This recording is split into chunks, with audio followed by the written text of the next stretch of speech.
There comes a moment in the life of a dark chosen one when the veil lifts and we realize we're not like the others. We don't belong to the light-only crowd, and we're not here to play small. We came through the shadows, born of fire, pain, and the forgotten realms. But that power, yes, that dark, potent, soul-forged power comes at a price. And if we don't learn to master it, to purify it, to own it, that same power will consume everything we've built. You feel it, don't you?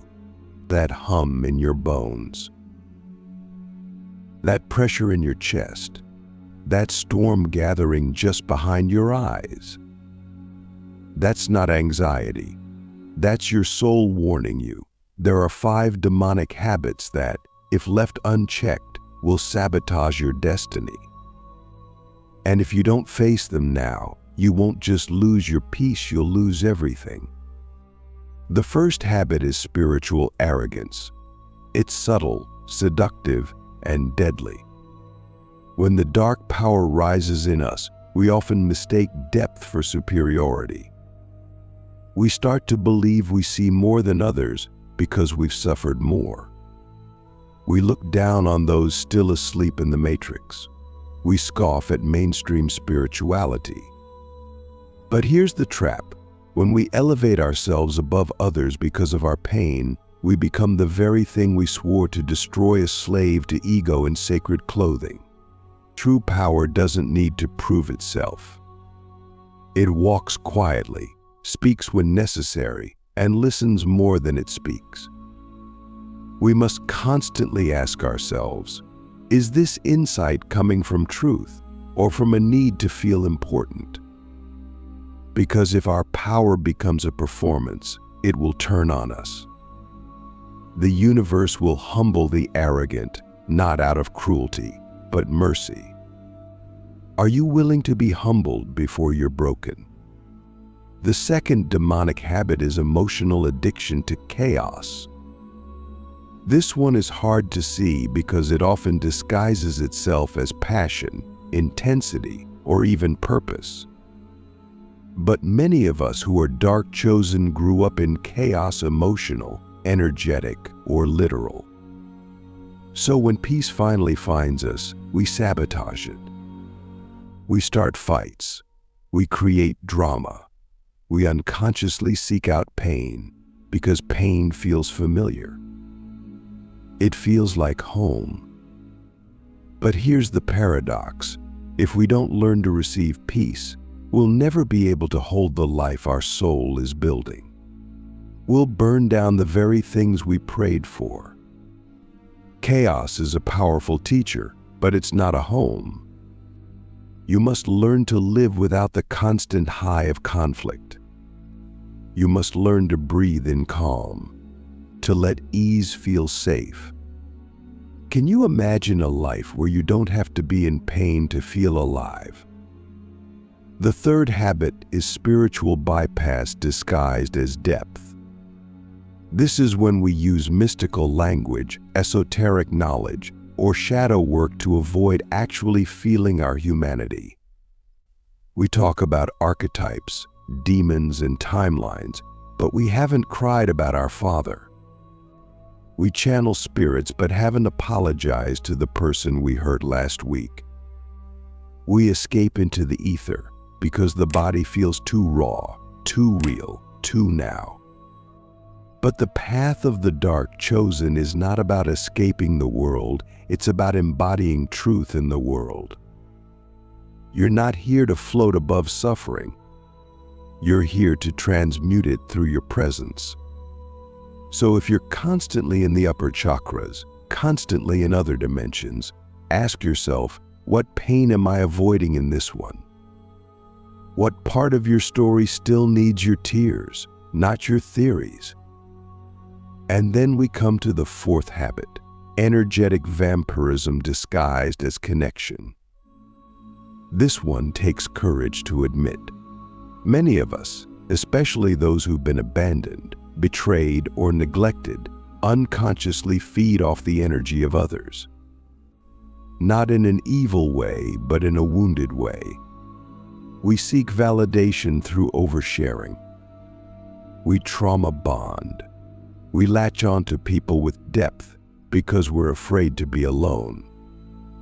But this creates toxic cords. It drains us and them. And it keeps us from learning the sacred art of self-sustaining energy. The truth is, no one can complete you. No one can hold your fire forever. You must become your own energetic source. You must learn to sit in the void and let it teach you. Only then will your connections be based on truth, not hunger. Ask yourself, do I want love, or do I want someone to fill the void I refuse to face? The fifth and final habit is the most dangerous: self-sabotage disguised as destiny. This is when we convince ourselves that destruction is part of the path, even when it's not. We burn bridges, quit projects, walk away from opportunities because we say it wasn't aligned. But often, that's just fear in costume. It's our inner wounds convincing us that we're not ready, that we're not worthy, that our power is too much. And so we cut off our own wings before we ever try to fly. But listen, your destiny is not just to survive the fire. It's to build with it, to take all the pain, all the rage, all the shadow and create something sacred, something lasting, something that echoes through the timeline. But you were not chosen to destroy yourself. You were chosen to rise. Can you tell the difference between divine timing and fear-based delay? These 5 demonic habits are not signs of weakness. They are initiations, portals. And if you're facing them now, it means your next level is near. But you must choose. You must do the inner alchemy. You must be ruthless with your patterns and tender with your soul. Because the truth is, being a dark chosen one isn't about darkness at all. It's about what you do with the darkness. Do you let it consume you, or do you sculpt it into purpose? Do you let it isolate you, or do you forge it into connection?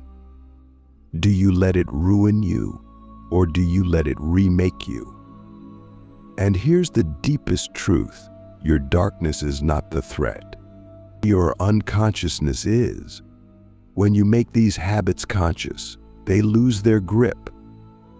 When you name them, they retreat. When you feel them, they transmute. And that's your power. You don't need to be perfect. You just need to be aware, to be honest, or to be willing to face yourself.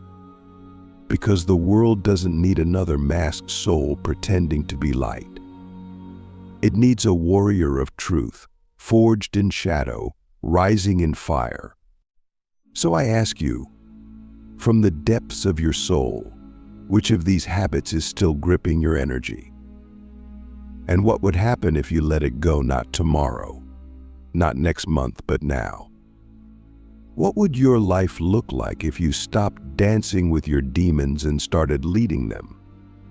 Because if you don't, you already know what's at stake: your peace, your purpose, your people, your power. This is not a warning, it's a wake-up call. You were chosen for more. Don't let these 5 habits be the reason you fall.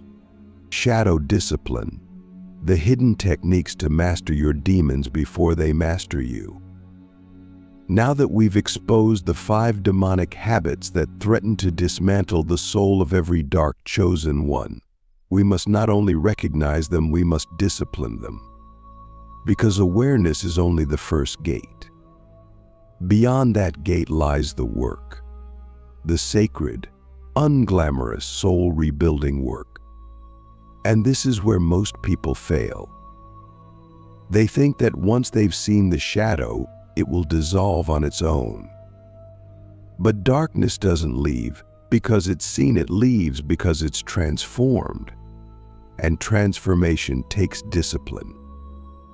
Not the discipline of punishment, but the discipline of devotion. Devotion to truth, devotion to mastery, devotion to becoming the version of yourself that your highest destiny requires.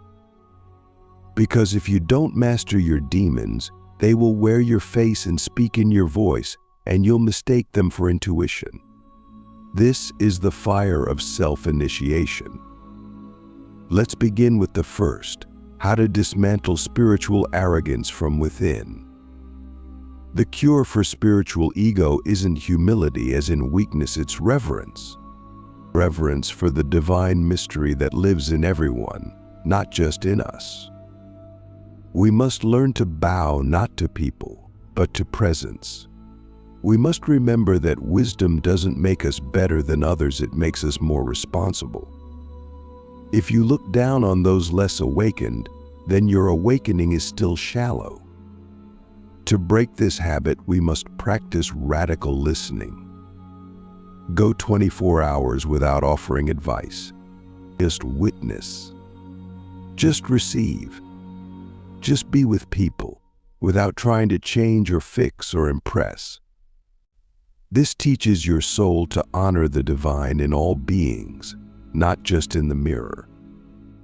And when you can see source in the eyes of someone you once judged as asleep, you've transcended illusion. That's not just humility, that's power. To break the addiction to chaos, we must create a new neurological home, a nervous system that does not equate peace with boredom. The truth is, many of us confuse stillness with stagnation because we've been trained by trauma to associate survival with adrenaline. We don't feel alive unless we're on edge. But this is not aliveness, it's exhaustion. And it will cost you everything. The technique here is somatic reprogramming, breathwork, cold exposure, grounding. You must teach your body that peace is safe, that calm is not abandonment, and that stillness is not the enemy, it's the doorway to divine downloads. Sit in silence every morning, not to meditate, but to feel. Notice the urge to create drama, to check your phone, to argue, and just sit with it. That discomfort is your demon screaming for attention. Don't feed it, watch it, breathe through it, starve it, and it will wither. Now let's face one of the most seductive traps, spiritual bypass disguised as depth. The way out isn't to stop learning mystical systems, it's to bring those systems into your body, into your life, into your relationships. You must turn theory into touch, turn downloads into dialogue, turn insight into action. One technique is the mirror ritual. Every time you have a profound insight, say about masculine-feminine balance, or ancestral healing, immediately ask, how is this showing up in my real life? If it's not, you write down one action you'll take to embody it. And then you do it within 48 hours. That's discipline. That's embodiment. That's how you stop hiding behind depth and live it. Because your shadow doesn't care how many books you've read. It cares how much truth you're willing to live on a Tuesday afternoon when your ego is triggered and your wounds are loud. And now we must confront the energetic vampirism that sneaks in when we're lonely, empty, or ungrounded. The key here is to build an internal energy system that sustains itself. Imagine your energy field like a sacred temple. Every time you seek validation, every time you overshare, every time you cling to someone else for emotional oxygen, you're poking holes in that temple. The technique to reverse this is called energetic self-sourcing.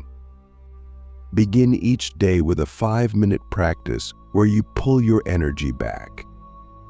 Visualize cords retracting from every person, place, and memory you've unconsciously leaked into. Then, breathe your energy into your body, into your spine, your gut, your heart. Speak this aloud. I call back all pieces of me, cleansed and restored. I am whole. I am home. Do this every day. Because until your energy is yours, you'll keep feeding off others. And that cycle is spiritual starvation. Then we come to the most dangerous habit, self-sabotage disguised as alignment. This one requires ruthless self-honesty. The technique here is the truth inventory. Take one area of your life, career, love, health, and ask, what am I pretending not to know? What painful truth am I avoiding because it requires change? Then listen. If the answer is I'm afraid to be seen or I'm afraid of success, don't judge it. Just meet it. Sit with it. Write it down. Then ask, what would I do today if I believed I was ready? And then do that thing. Not tomorrow, today. Because spiritual momentum is built through micro movements. You don't need to leap into the unknown every day. But you do need to move. Because if you don't move, your power stagnates. And stagnation breeds demons. But beyond these techniques, there is something deeper, identity alchemy. Because habits are not just behaviors, they are rituals of identity.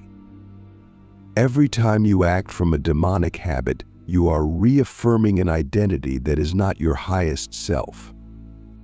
So ask yourself, who am I when I no longer need chaos, superiority, avoidance, external energy, or fear-based retreat?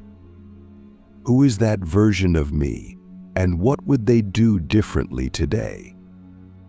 You must begin to act from the future self before you feel ready. That's what collapses timelines. That's what makes you magnetic. That's what makes your demons obsolete. Because they only feed on the old you. When you evolve, they starve. And if you're wondering, what if I slip back? You will. We all do. But that's not failure. That's feedback. That's the soul saying, look, here's where you still don't trust your light. Use it. Study it. Don't shame yourself, upgrade yourself. That's discipline, not punishment, not perfection, just presence, over and over again, until your new way becomes your only way. So let's get real. No more spiritual cosplay. No more mystical avoidance. No more waiting. You are either mastering your darkness or it is mastering you. There is no neutral. There is no pause button. This path is alive, and it requires you to become something the world has never seen before. Something raw, something holy, something terrifying in its truth. And I ask you now, not from ego but from soul, are you willing to become that version of you, even if it costs you every version you've been before? Are you willing to walk away from everything that feeds your demons so you can finally feed your destiny? Because that's what this part of the journey is about. Not just breaking habits, but becoming unrecognizable to your former self. That's the true initiation. That's what makes you untouchable. Not because you're perfect, but because you're sovereign. The crown of fire, claiming the power that comes after you've slain your inner demons. There is a moment just after the battle, just after the shadow has been faced and the demon named, where the silence becomes different. It's no longer the silence of suppression or avoidance. It's the silence of power. The storm has passed, but it didn't leave you the same. You're standing in the ruins of who you used to be, and for the first time in your life, you're not afraid. This is the moment the dark chosen ones came here for. This is the crown of fire. It doesn't come from others. It doesn't arrive with applause. It descends in silence when your soul knows you've earned it. Not because you've been perfect, but because you stayed. You stayed when it would have been easier to run. You stayed when your demons screamed. You stayed when your mind fractured. And now, the fire no longer burns you, it anoints you. But what does it mean to wear the crown of fire? It means you no longer live according to fear. You live according to code, not rules that were handed down to you by wounded ancestors or broken systems, but a sacred, internal, soul-born code. You know who you are. You know what you will and will not tolerate. You know your darkness, and you are no longer ashamed of it. You know your light, and you no longer shrink from it. You move through the world with a calm that shakes people, a silence that commands attention, a presence that makes others feel their own shadows rise to the surface, and instead of running from that, you hold it. You become an anchor for others simply by being fully you. That is the real power. Not domination, not control, but inner gravity. The kind of presence that says, I've walked through my own hell. Nothing you carry will scare me. And this is when you begin to create, not from reaction, not from hunger, not from fear of being forgotten, but from overflow, from vision, from soul-aligned purpose. You begin to speak, write, build, love, and serve in a way that is untouchable because it's not about you anymore. It's about the mission, the medicine, the legacy. You are no longer just healing, you are healing others by example. Just by breathing your truth, just by walking into a room, your life becomes a transmission. You don't need a stage to be seen. You don't need a crown to lead. You are the flame. And when people come near you, they either burn with their own awakening or they leave, unwilling to shed what must be shed to stay near the heat. And that's okay, because you finally learned not everyone is meant to walk with you. Some people were only meant to witness your rising and remember what's possible. But here's the deeper wisdom. The crown of fire is not a destination. It's a responsibility. It will test you daily. Not with obvious temptations, but with subtle ones. The temptation to go numb when things get soft. The temptation to return to chaos when life gets peaceful, just to feel something. The temptation to slip back into the old self, the old mask, the old wound. That's why discipline never ends, because the higher you rise, the more cunning your shadows become. They won't come as fear, they'll come as logic. They'll come as you deserve to rest forever now. But rest is not retreat, and power is not comfort. As a crowned chosen one, you must remain awake, not paranoid, not tense, but present. You must keep the fire stoked not because you fear losing it, but because you honor what it took to earn it. So what does life look like on the other side of these 5 demonic habits? It looks like clarity, like peace that doesn't feel foreign, like love that doesn't demand betrayal of self, like work that feels like worship, like power that isn't loud, but undeniable. You no longer chase, you magnetize. You no longer perform, you embody. You no longer beg the universe for signs, you become the sign for others. And that's when the real magic begins. The synchronicities multiply. The right people appear. The path unfolds not in lightning bolts, but in deep, sacred knowing. You stop asking, "Am I ready?" and start declaring, "I am." But let's be honest, even here, there will be tests. You may lose people. You may outgrow spaces. You may still grieve.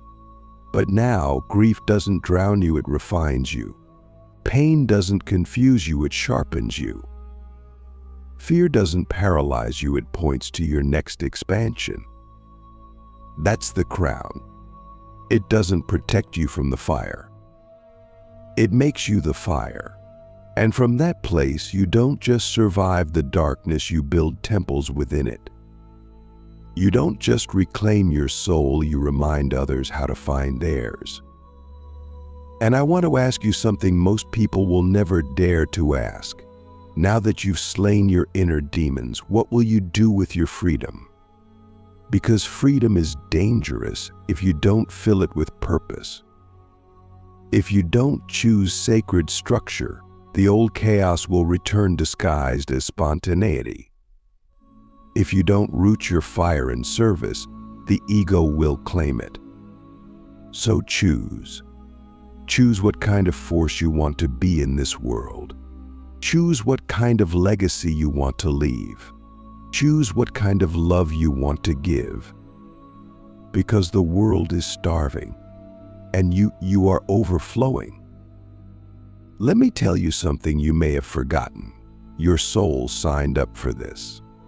Not just the pain, the power, the impact, the leadership, the creation, the legacy. You didn't come here just to survive. You came here to awaken others by being fully awake yourself. And now you have the tools, the vision, the fire, the crown. So wear it, not with pride, with presence. And let the world feel what it's like when a once broken soul becomes the very flame that lights the path for others. To every dark chosen one who is listening, this is your time. Not next year, not when it's easier.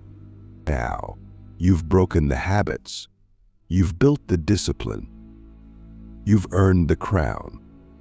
And now you must live as if the divine is watching through your eyes. Because it is.